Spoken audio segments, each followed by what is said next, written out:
Welcome to Bookie. Today we will unlock the book The Disappearance of Childhood by Neil Postman. Everyone has experienced childhood, but what does childhood mean to you? For most people, childhood is perhaps innocent, happy, and free from anxiety. That is why most people cannot help missing childhood after they grow up. The reason we miss childhood is that the world of adults is much more complicated, difficult, and uglier than that of children. But what would the world be like if childhood were to disappear? You might wonder, how can childhood disappear? It is a necessary stage for everyone and will always be there.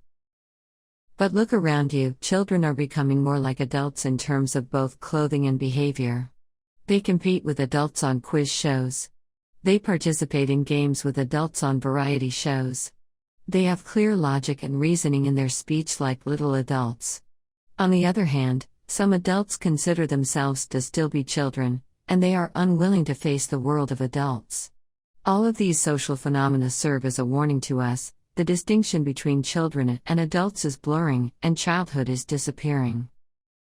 What leads to the disappearance of childhood? This book will break it down for you step by step. The author of this book, Neil Postman, was a renowned scholar and critic of media culture. He taught at New York University, and founded the major of media ecology there. He published 18 books and wrote over 200 articles for major journals, such as the New York Times, the Washington Post, and Los Angeles Times. His major publications, Amusing Ourselves to Death and then The Disappearance of Childhood, have been translated into many languages and published in many countries. He came up with the concept of amusing ourselves to death, which has consistently triggered worldwide discussion and contemplation. As for The Disappearance of Childhood, Postman claimed that it was his favorite among his published books.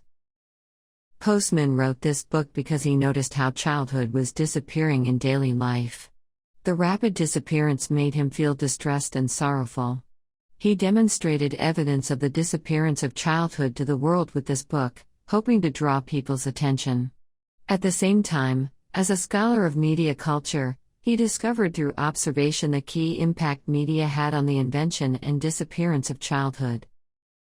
Through this book, Postman tells us about how printing created the concept of childhood and how electronic media made it disappear.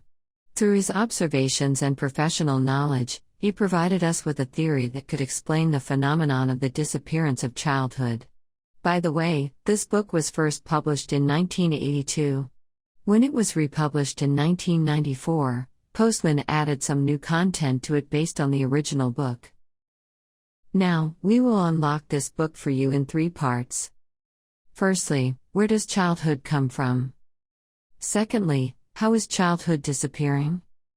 Thirdly, what can we do about the disappearance of childhood? Let us first look at where childhood comes from.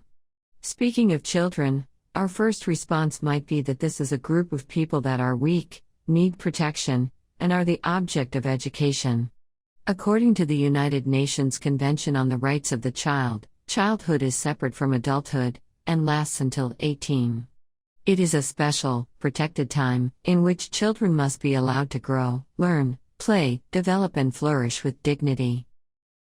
In modern society, the government, parents, and social organizations all pay great attention to children's education and protection.